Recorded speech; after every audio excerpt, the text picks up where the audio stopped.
Hello everyone, welcome to my channel. আমি শর্মিষ্ঠা। আশা করি আমার সকল বন্ধুরা অনেক অনেক ভালো আছো, সুস্থ আছো আর নিরাপদে আছো। আমার অন্তর থেকে অনেক অনেক ভালোবাসা জানিয়ে নতুন একটা ব্লগ স্টার্ট করতে চলেছি।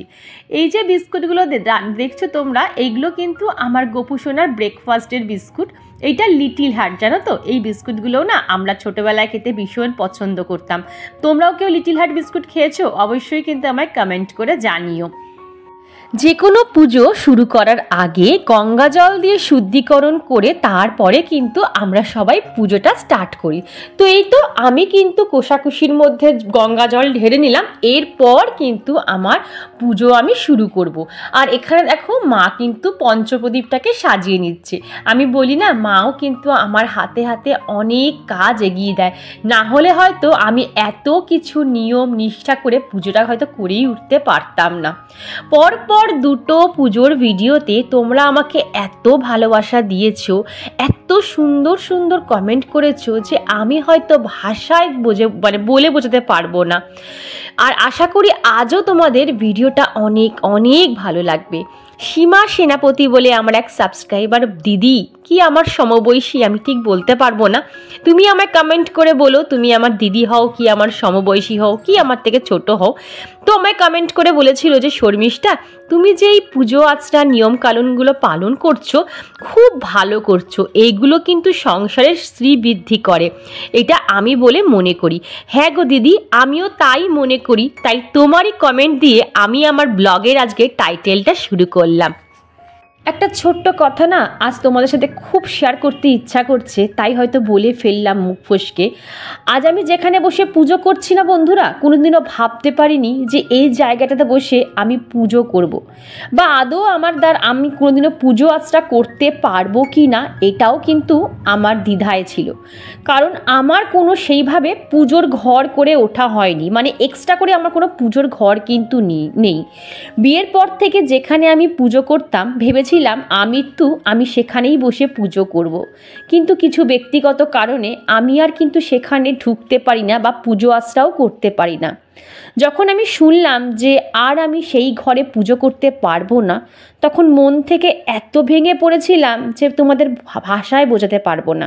ঈশ্বরকে ডেকেছিলাম, ঈশ্বর আমি কি তোমাকে কোনোদিনই ডাকতে পারবো না? বেশ কিছুদিন কি বলবো, কয়েক মাসই আমি কিন্তু স্নান করে উঠে খালি ঘরেই ঈশ্বরের স্তব পাঠ করতাম। বিশ্বাস করবে কিনা জানি না বন্ধুরা, কোনো দিনও আমার স্তব পাঠ কিন্তু বন্ধ হয়নি। আমার সামনে কোনো ঈশ্বর ছিল না, আমি খালি ঘরেই ভেবেছিলাম এই খালি ঘরেই বোধহয় আমার ঈশ্বর রয়েছে, সেই ভেবেই কিন্তু আমি ঈশ্বরের স্তব পাঠ করতাম। কিন্তু দেখো ঈশ্বরের কি কৃপা, আমি এখন তারই সামনে বসে তারই কিন্তু সেবা করে চলেছি। এই কথাগুলো তোমাদের আমি বলতাম না, শুধু বললামই একটাই কারণে, যদি কোনো মানুষ তোমার থেকে তোমার প্রিয় জিনিসটা কেড়েও নেয় না, কখনো নিরাশ হবে না, হতাশা হবে না বা কষ্ট দুঃখ পাবে না। তুমি যদি সত্যি সৎ থাকো বা সৎ পথে থাকো, তাহলে দেখবে সেই জিনিসটাই কিন্তু ঘুরে ফিরে কোনো না কোনোভাবে তোমার কাছেই রিটার্ন চলে এসছে। আমি যেমন তার জলজ্যান্ত উদাহরণ। আমি মনে করি কি জানো তো বন্ধুরা, শেষ জীবনে যে শেষ হাসিটা হাসতে পারে সেই হচ্ছে জীবনের গেনার। জীবনের শুরুতে আমরা সবাই হাসতে পারি, কিন্তু শেষ জীবনে কটা মানুষ হাসতে পারি বলো তো? আসলে কি বলো তো, সময় না মানুষকে ঠিক তার প্রাপ্য কর্মের ফল ফিরিয়ে দেয়, এটা আমার বিশ্বাস।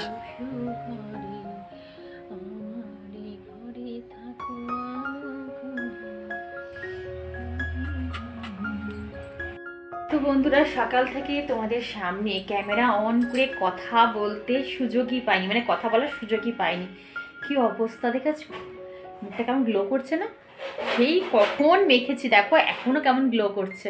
টিপসটা বলে দেবো, হ্যাঁ, কেন এরকম স্কিনটা কি ইউজ করেছি।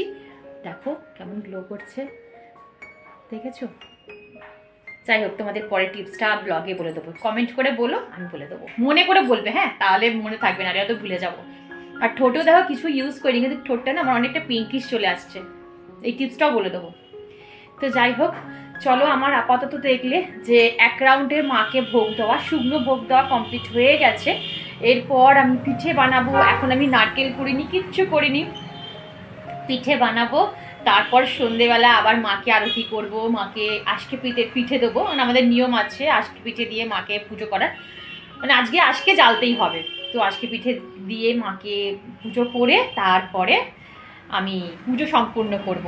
আর চলো দেখো মা কি করছে একবার তোমাদের দেখাই। সত্যি কথা, মা না থাকলে আমার এইটুকু খাওয়া হয়তো জুটতো না, কারণ সারাদিন খেটে আর মনে হয় না নিজের জন্য কিছু তৈরি করি, বিশ্বাস করো। আর মাও আমার সাথে সাথে উপোস আছে।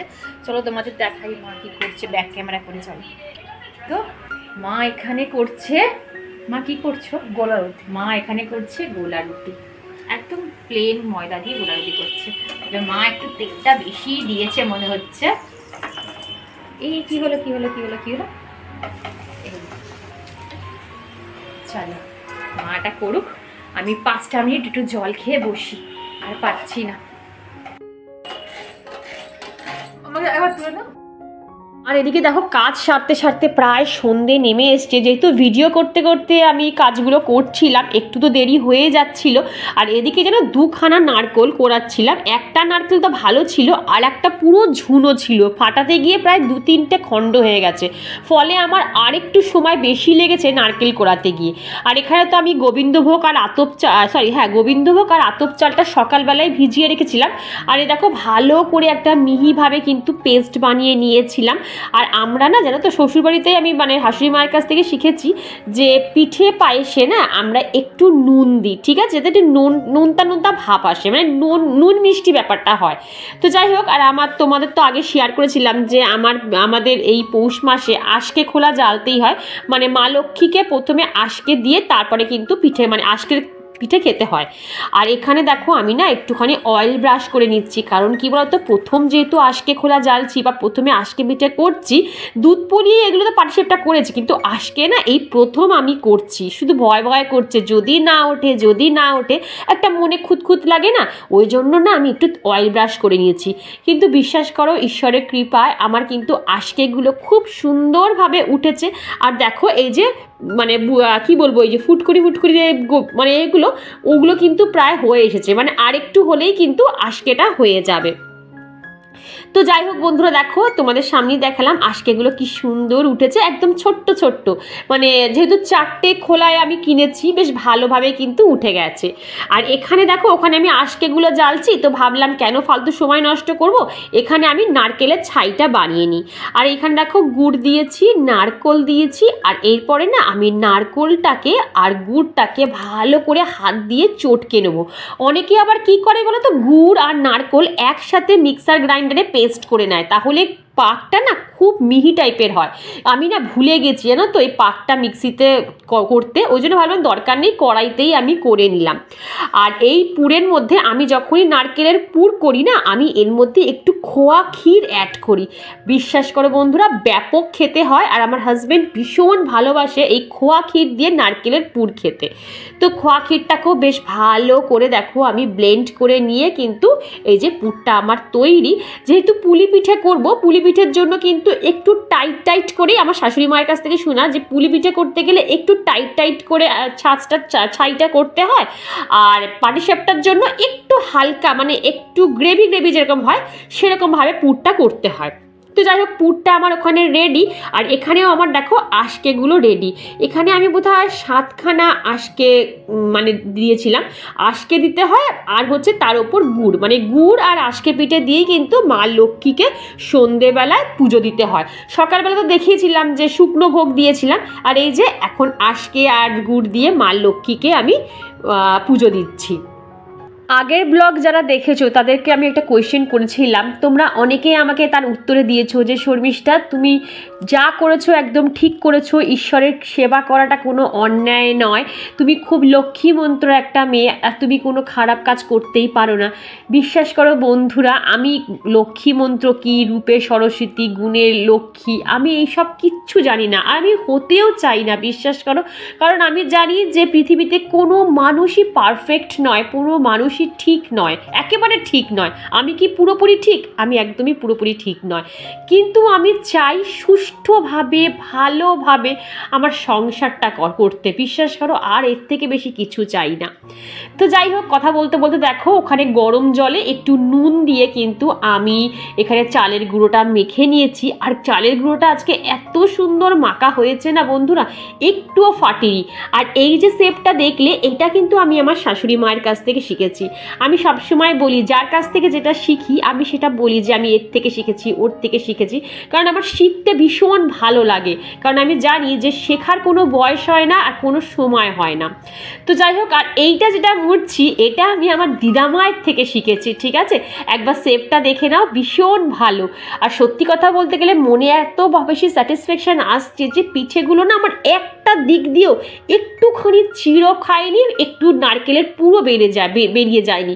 তোমরা নিজেরাই দেখো কত সুন্দরভাবে পিঠেগুলো হয়েছে। ইউটিউব থেকে একটা খুব সুন্দর পিঠে বানানো দেখেছি, চেষ্টা করছি দেখি পারি কিনা।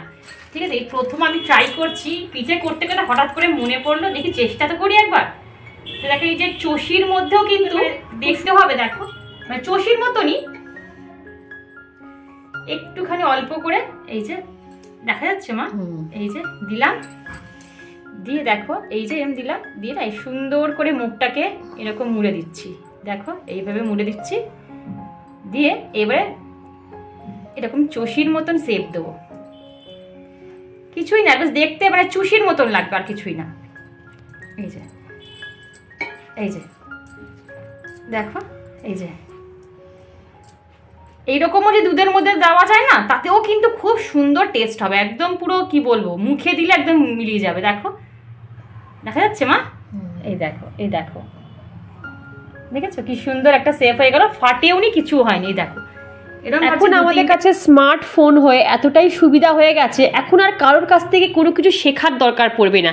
যেটা বলে সার্চ করবে সেটাই আমাদের কাছে কোটি কোটি সেই রকম পারপাসের ভিডিও চলে আসবে। আর তোমরা নিত্য নতুন রকম রান্নার রেসিপি, নানান রকম শেপ তোমরা সেখান থেকে শিখতে পারো। এই যে ছোটোবেলায় যখন আমার দিদামা বা ঠাকুমা যখন এই পিঠে পায়েস করতো, তখন আমরা বলতাম আম্মা বা দিদামা আমাদের একটা হাঁস বানিয়ে দাও, একটা পাখি বানিয়ে দাও। তো ওরকমভাবেই না কি সুন্দর একটা হাঁসের শেপ দিয়ে তার মধ্যে পুর দিয়ে কি সুন্দর একটা হাঁস বানিয়ে দিত।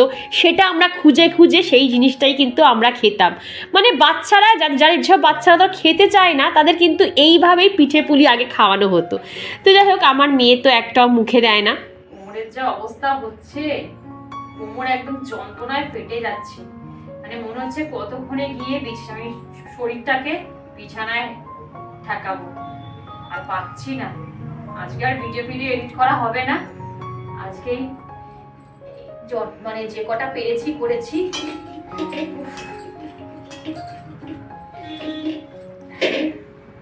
এতক্ষণে আমার পিঠে পুলি করা কমপ্লিট হলো বন্ধুরা। তোমরা দেখে হয়তো বুঝতে পারবে না, অনেকগুলো পিঠে কিন্তু আমি মুড়েছি। আর এতগুলো পিঠে মুড়তে বুঝতে পারছো তো কি অবস্থা হয়। কন্টিনিউ বসে মুড়েছি তো, আর যখন উঠছি না আমার চোখ দিয়ে জল বেরিয়ে যাচ্ছে, এত কোমরে পেন হচ্ছে।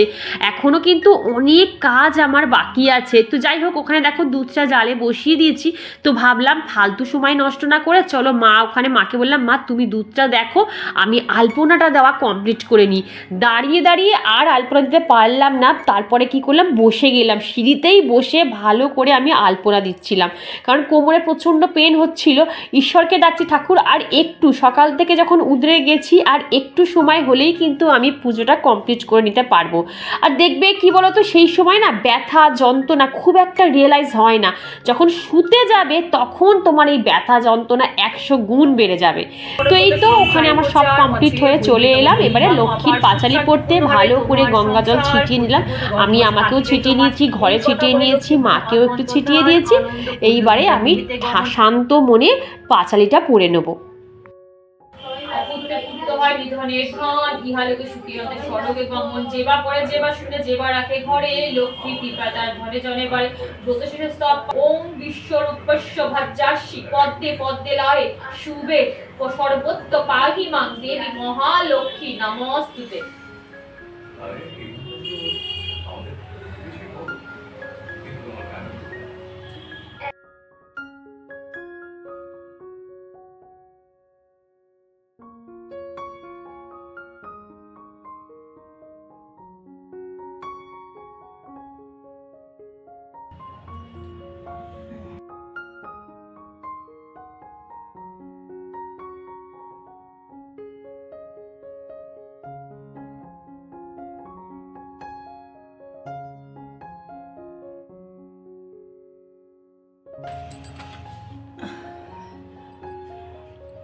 তুলসী তুলসী নারায়ণ তুলসী বৃন্দাবন, তুলসী তুলসী নারায়ণ তুলসী বৃন্দাবন, তুলসী তুলসী নারায়ণ তুলসী বৃন্দাবন। মা এটা খোলো তোমার জলটা, ওরা খোলো তোমার।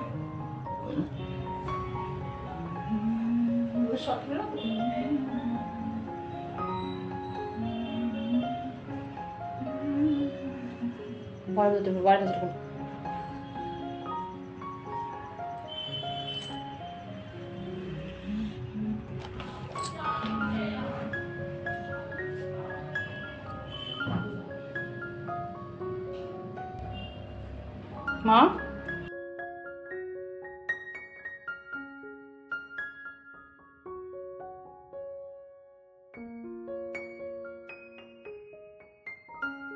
আগে জানো তো বুঝতে পারতাম না, পুরো দুধের মধ্যেই না গুড় মিশিয়ে দিতাম, এইরকম হয়ে না অনেকবার দেখতাম আমার দুধ কিন্তু কেটে যেত।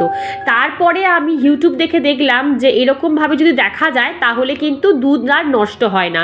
এই বাটির মধ্যে একটুখানি দুধ তুলে তার মধ্যে যে গুড়টা আমি মেশাবো সেই গুড়টা একটু দিয়ে ভালো করে নাড়াচাড়া করে যদি দেখি যে না দুধটা কেটে যাচ্ছে তাহলে ভাববো যে না এই গুড়টা আর দেওয়া যাবে না। আর যদি দেখি না দুধটা একদম ঠিক আছে, দেখো একদম পারফেক্ট আছে, একটুও দুধটা কিন্তু কাটেনি, তাহলে কিন্তু আমার এখানে গুড় দিলে দুধটা আর কাটার ভয় থাকবে না।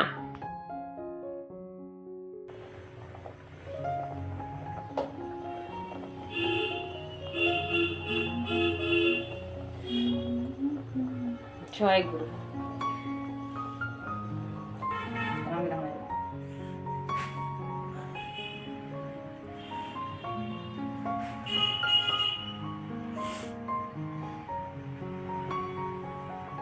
বন্ধুরা ওই ছোট হাঁড়িটাতে হচ্ছিল না, মানে নাড়াই যাচ্ছিল না, তো এটাতে আবার এক্সচেঞ্জ করে এটাতে করা হয়েছে। আর এই যে এলাচ গুঁড়োটা এত সুন্দর না কি বলবো, তো এই এলাচ গুঁড়োটাই না আমি একটু নামানোর আগে দিয়ে দিচ্ছি।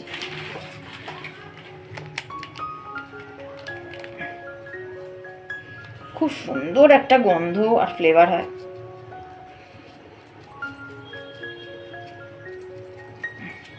দেখে না এই যে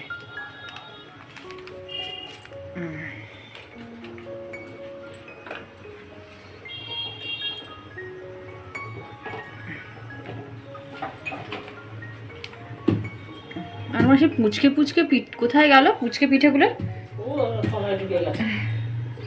দরকার নেই, বেশি নাড়াচাড়া করতে গিয়ে আবার ভেঙে যাবে।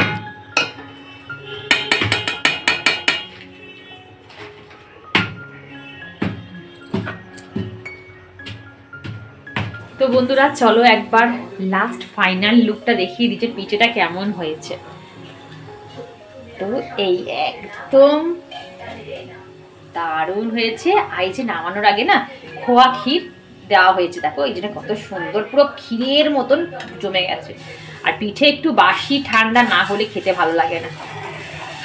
তো এই যে আমার পিঠে, আর একবার দেখাই, মনে হচ্ছে না যে দুধ পুলি। দেখো এইভাবে একবার পিঠে বানিয়ে দেখো বন্ধুরা। আর এই দেখো দুধটা একদম দেখেছো পুরো একদম ক্ষীরের মতন হয়ে গেছে। চলো তো চলো বন্ধুরা ভিডিওটা আজকে এইটুকুই রাখছি। ভিডিওর কোনো অংশ যদি ভালো লাগে তো প্লিজ চ্যানেলটা সাবস্ক্রাইব করে পাশে থেকো, লাইক করো, শেয়ার করো আর কমেন্ট করতে ভুলো না। আর অবশ্যই আমার যদি কোনো ভুল ত্রুটি হয়ে থাকে প্লিজ আমাকে সংশোধন করে দিও, আমি মাথা পেতে নেবো, কারণ মানুষ মাত্রই ভুল হতে পারে। আর যদি পুজো আমার ভালো লেগে থাকে তো প্লিজ একটা কমেন্ট করে জানিও। টাটা, আবার কাল দেখা হবে। Love you all.